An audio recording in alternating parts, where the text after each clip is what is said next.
Al Perú, el paisatge i els grups humans tenen en comú la varietat. No hi ha cap més país al món que l'iguali en diversitat d'ecosistemes. De 103 zones de vida que hi ha al planeta, 84 es troben al Perú. El Perú és un microcosmos del món on es poden experimentar els ambients més contrastats. Per un cantó, existeixen boscos tropicals extremadament càlids i humits i, per un altre, punes gèlides i, més enllà, valls i deserts calents. La varietat és tan gran que per percebre aquest contrast no hem de recórrer grans distàncies.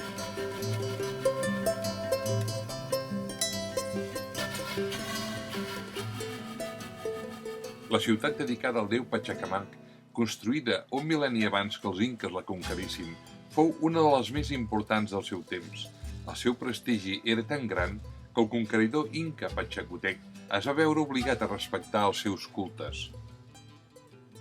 El Temple del Sol, pintat totalment de vermell, segons diuen els cronistes, semblava talment incendiat. Només tenia una entrada en una escala de pedra amb complicats passadissos per evitar l'entrada dels intrusos. Des de dalt tenia una vista panoràmica impressionant, amb una visió esplèndida del mar.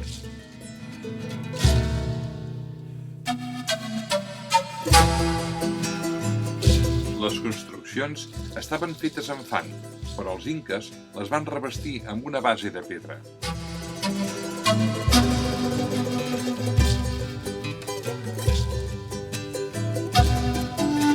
Encara es conserven algunes mostres de la seva pintura original.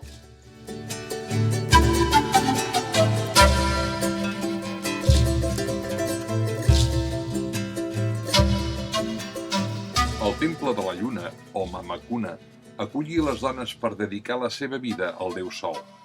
Expliquen alguns historiadors que en aquest recinte hi havia uns oracles que advertien els inques d'uns homes blancs que acabarien amb el seu imperi.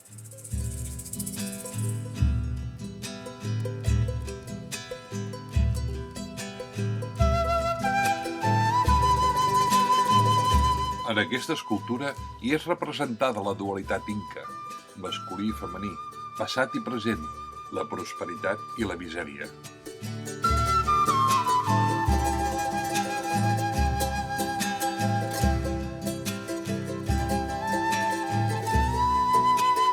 La panotxa de Monès representa la femineïtat, la fertilitat. El quipu, un dels pocs i millors conservats, era un eficient sistema de comptabilitat que feien servir els recaptadors imperials, una complexa combinació de colors, llargada de cordes i nusos.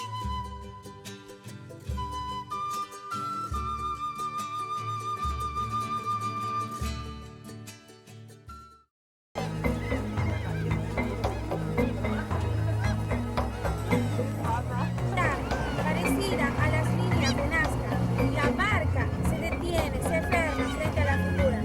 Embellece.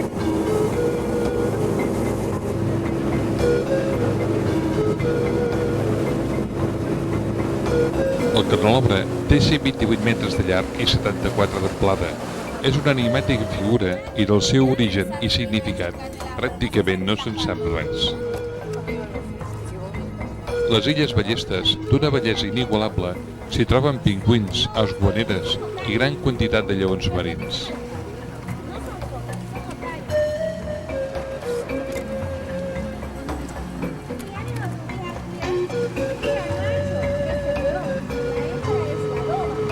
El que ara veiem és un moll de càrrega del guano, un adob natural de primera qualitat. La recol·lecció té una freqüència de cada 3 o 4 anys. A primers de segle va ser una de les més importants fonts d'ingressos del país.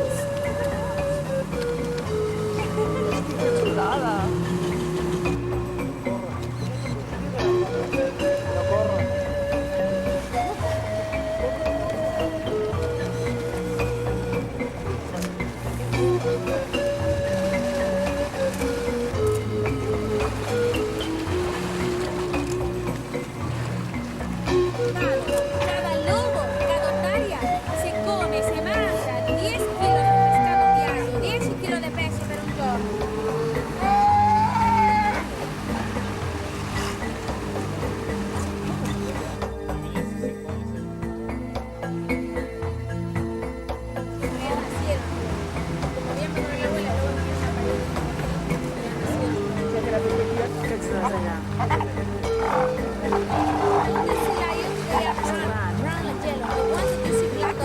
All the year. They are very comfortable here.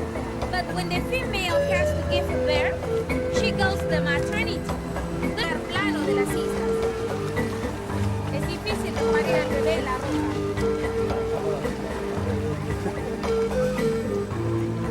Los lobos viven por lo general unos 25 años en promedio.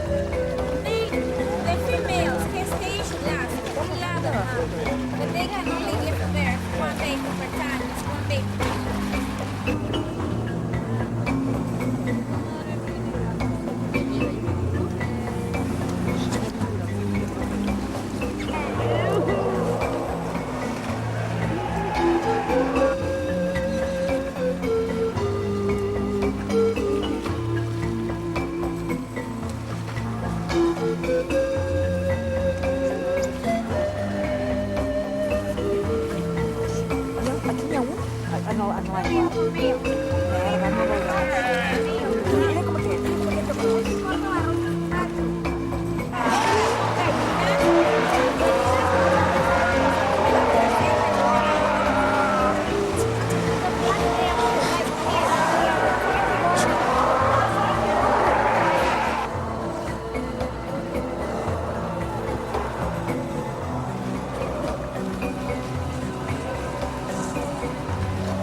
Avui estem excitats perquè sobrevolarem les famoses línies de Nazca.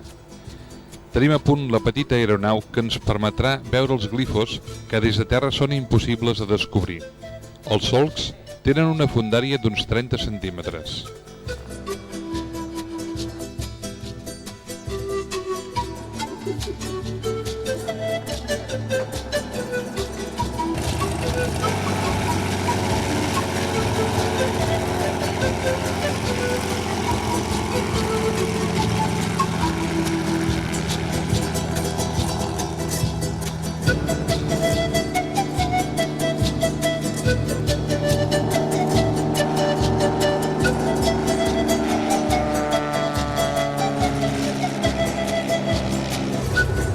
Des de l'aire ens apropem als dibuixos que se suposa varen ser fets per la cultura Nazca.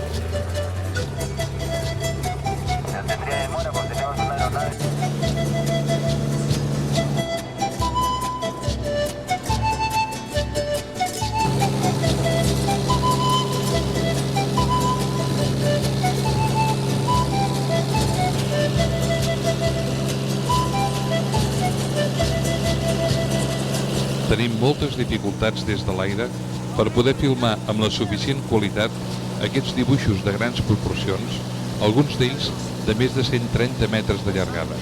Tierra Sagrada, Imperio del Sol, Tahuantinsuyo. Ballena por el lado izquierdo. Ballena.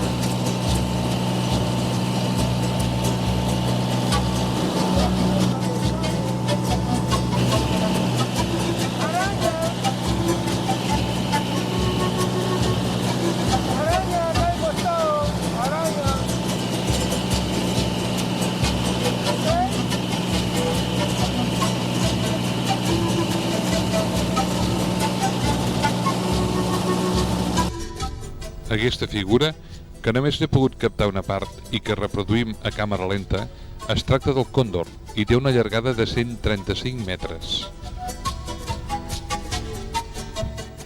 Gràcies al treball de l'alemanya Maria Reiche, qui va dedicar més de 40 anys al seu estudi, podem oferir aquest mapa, molt més aclaridor que vistes les figures des de l'aire.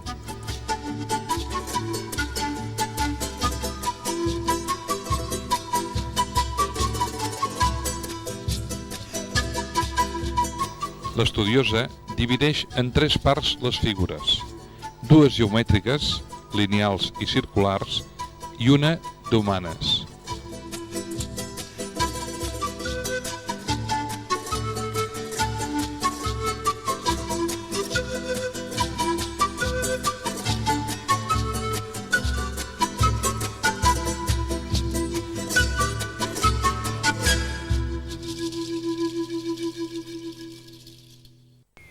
En aquest desert, on hi plou mitja hora cada 2 anys, és on reposen les restes dels abans passats nazques.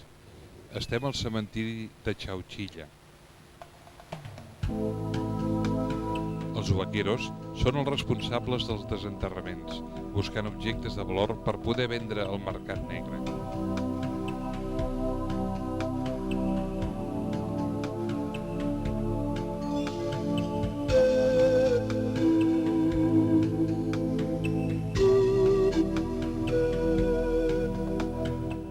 Els habitants eren enterrats amb les seves pertinences i menjar, el que feia suposar la creença en la vida al més enllà.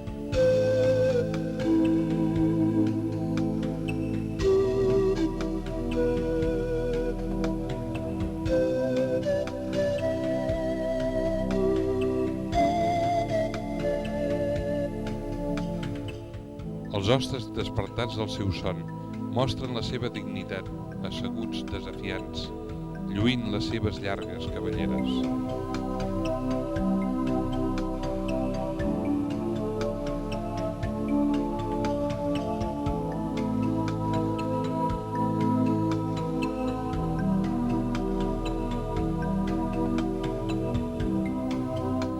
Arreu hi trobem ossos i trossos de teixit dispersats pels poc respectuosos profanadors de tombes.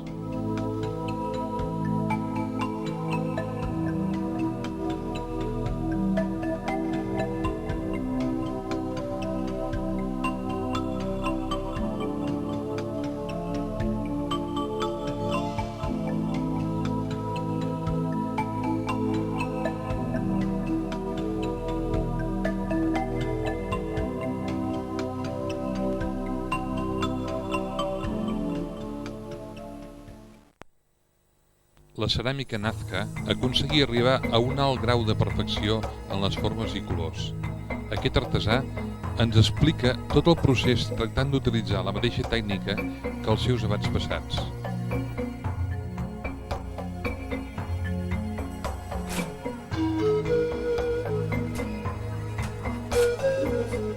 En 15 minutos perfeccionamos la forma global. Que quede perfecta esta forma globular, entonces la cerámica va recién a la pintura. 7 colores a base de óxidos de minerales han utilizado mis antepasados. Ahora nos toca sección pintura. ¿Ven? Por ejemplo, al utilizado es que ¿con qué pintamos? Utilizando pinceles artesanales muy finos, hechos de cabellos de bebitos. Mi padre en el año 1940 encontró, me dice, hijo, yo he encontrado cientos de pinceles botados en las tumbas, pero yo dije, estos son pelos, yo puedo fabricar. Y comprobando con su propio pelo, ha fabricado, pero a la hora de pintar era duro, no era flexible. Entonces él piensa que por decir, piedras de tumbas, obsidiana. ¿Qué hacían esas piedras ahí? Eran nada menos ni nada más que piedras pulidoras. Utilizamos la grasa de la piedra.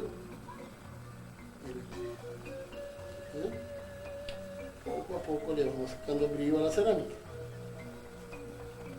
Y mi padre hace con el pelo. Mi padre tiene 86 años ahorita. Y hace una cerámica a temperatura de 500 a 600 grados interiormente. Mejor dicho, 10 de la noche este horno, 10 de la mañana, que ya lo abrimos.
En aquesta carretera de pagament, els talls per obres es produeixen amb molta freqüència.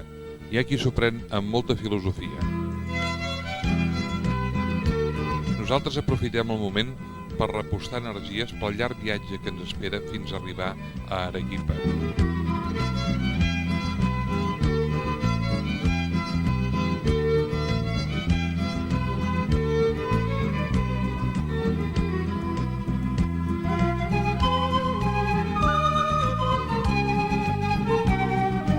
La cuina peruana és molt rica i els plats, preparats curosament, inviten a un bon àpat.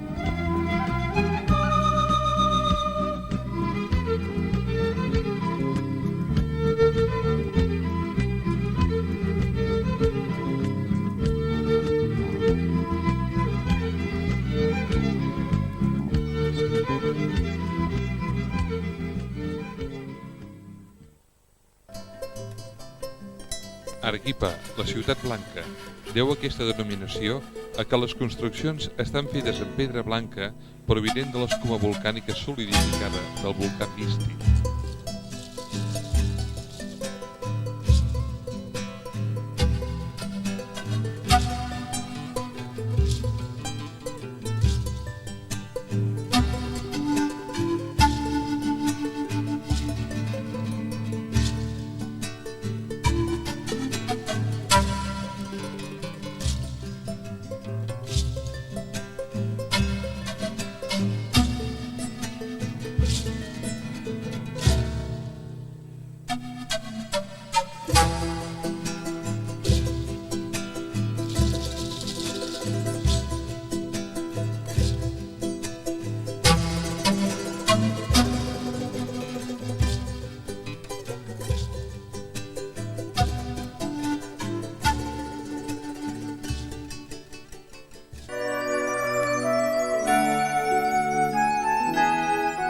Silenci. Darrere d'aquestes parets comença la vida del silenci, una vida dedicada a la comunicació amb Déu.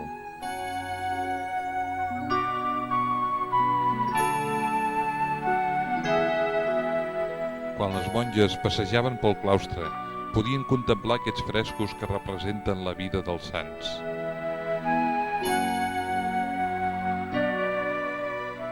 Les fortes que hi ha a l'entorn són les cel·les on hi habitaven en vida de contemplació.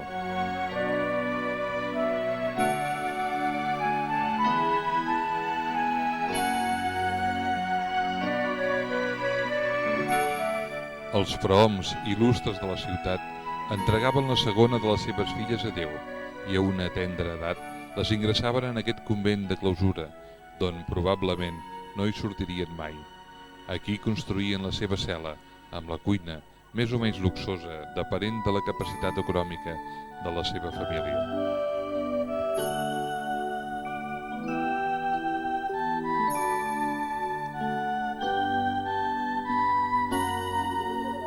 Tingué tanta concurrència que el convent es convertí en una ciutadela, amb carrers que porten noms de ciutats espanyoles com Sevilla, Toledo, segurament a memòria o per enyor dels conqueridors.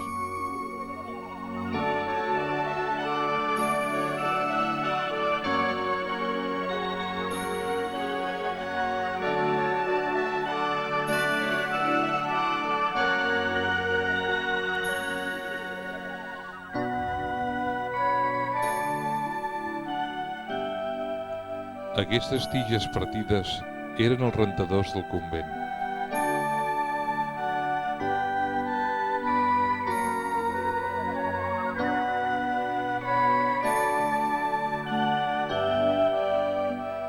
Aquest cubícul, fet de pedra volcànica, serveix de filtre de les aigües per al consum humà.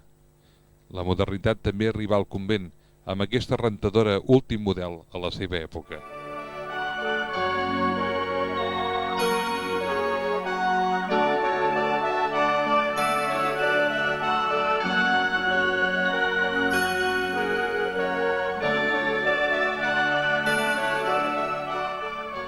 El torn, un element conventual clàssic de comunicació i intercanvi amb l'exterior. Les cuines comunitàries eren més grans i, com encara és costum, les monges eren unes avesades cuineres molt estimades en la producció de dolços i llaminadures.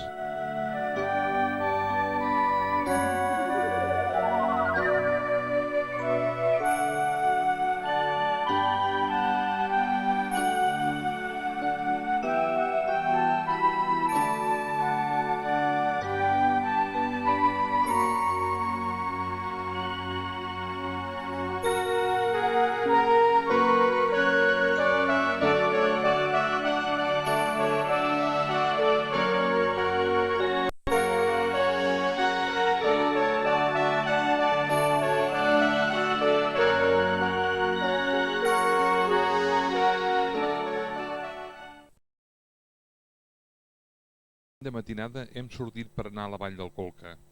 La neu ens acompanya bona part del camí. Les infusions de fulles de coca ajuden a superar el mal d'alçada i a mantenir estable la temperatura corporal. El clima és molt fred i fem parades per adaptar el nostre cos a unes alçàries superiors als 4.000 metres.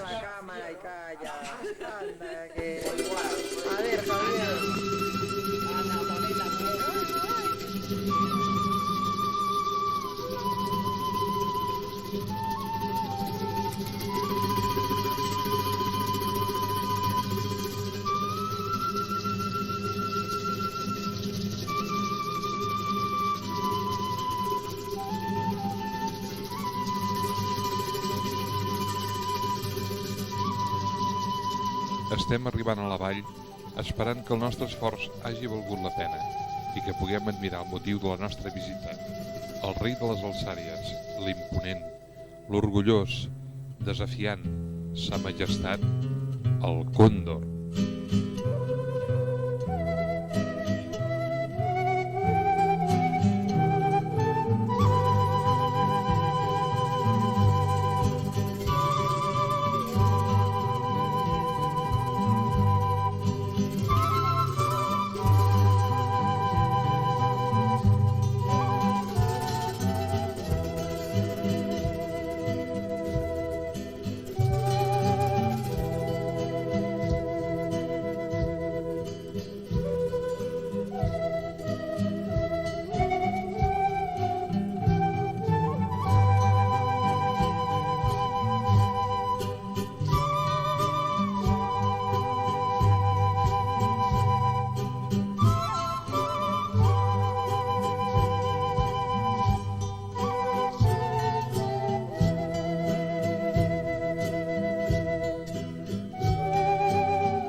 Després de les emocions del dia, un bany a les aigües termals a 40 graus de temperatura relaxa el cos i dona noves energies per la tornada.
Sillustani, aquesta regió habitada des de fa 8.000 anys per la cultura Pokhara, va elegir aquell lloc inhòspit per fer-hi els enterraments.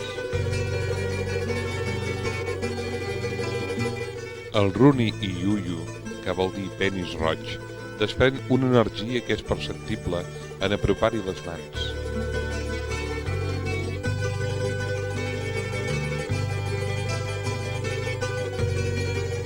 Aquest conjunt de pedres, ordenades en cercle, és un observatori solar preinca. Aquest és el lloc per on té l'entrada al sol el dia 21 de juny i que marca l'inici del solstici d'hivern.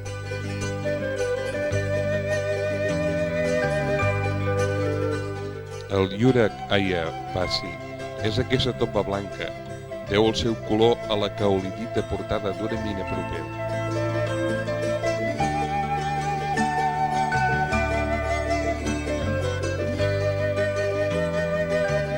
Primer els Pokhara construïren les tombes sota terra. Després els colles van edificar les xulpes semisoterrades i per últim els inques van ser qui les bastiren de pedra en forma allargada, tal com les veiem ara.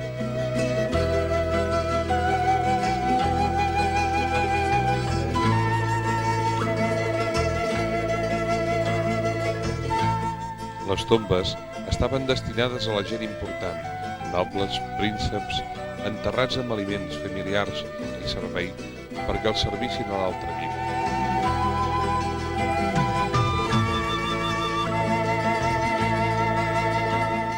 Les pedres seleccionades pels arqueòlegs esperen pacientment el seu torn per poder tornar a vestir amb dignitat les xulpes d'on provenen.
Ben aviat embarquem cap al llac Titicaca. El sol ens acompanya malgrat que nevés la nit passada.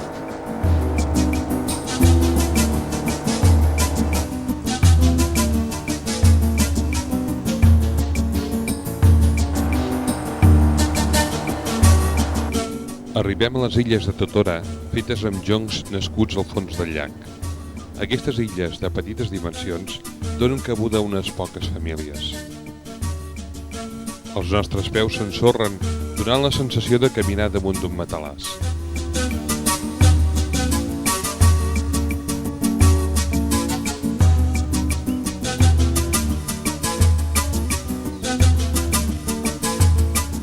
En un petit mercadet ens ofereixen el seu treball, teixits artesanals fets amb llana d'alpaca o vicunya, la major part amb dibuixos relatius als seus cultes ancestrals.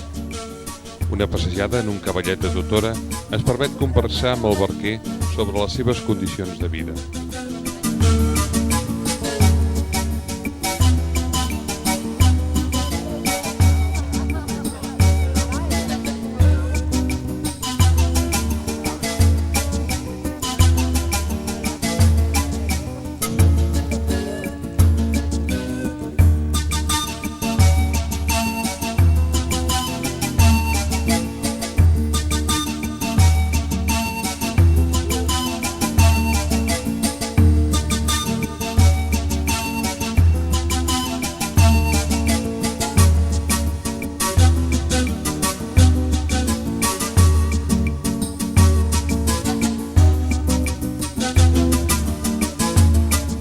Els nens són els qui més atrauen l'atenció i ens permeten passar una estona agradable amb els nadius.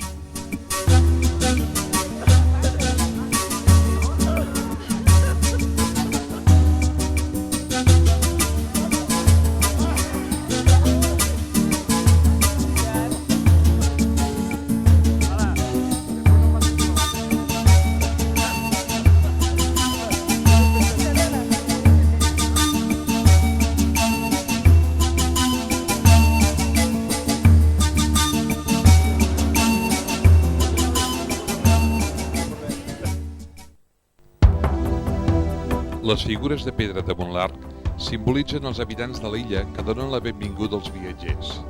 Estem a uns 4.000 metres d'alçada.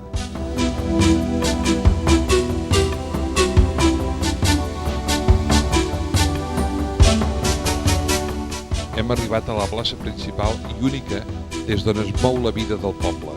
Cada diumenge s'hi celebra la reunió de la comunitat. Entretant fem temps esperant el guia perquè ens condueixi al cim de la muntanya.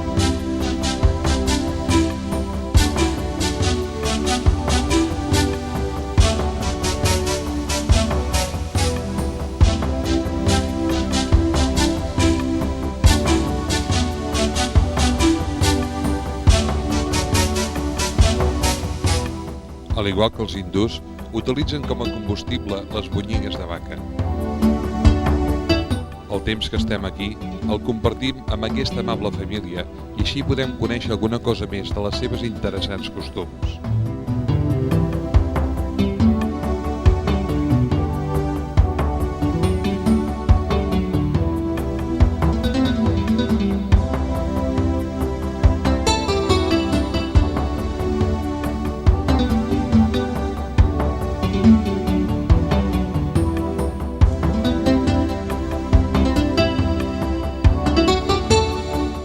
Tant grans com petits, homes o dones, des de jovenets, aprenen a teixir, elaborant treballs d'artesania de primera qualitat i que tenen significació en els seus ritus ancestrals.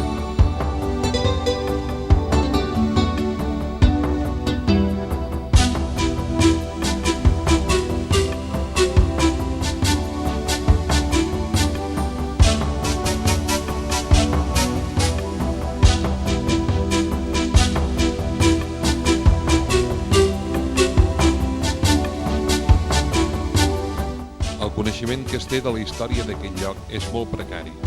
El nostre guia, en Miguel Ángel, ens explica llegendes que tenen com a protagonistes el Pachamama i la Mamacocha, els déus de la creació.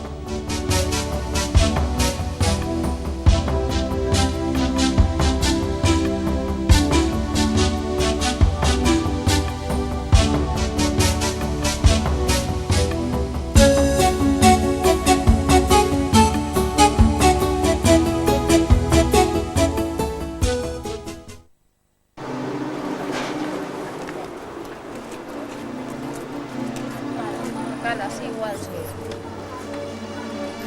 Qué bonito. ¿Cuándo te llegaron a España? Hace una semana. ¿Usted vive en Madrid? Sí. ¿En Madrid?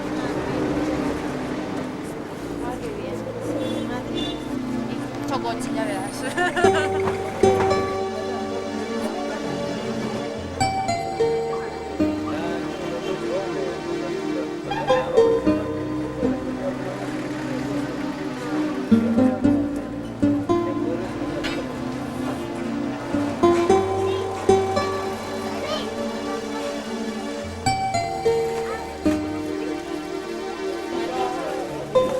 La venden en bolsas de plástico.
Madrid.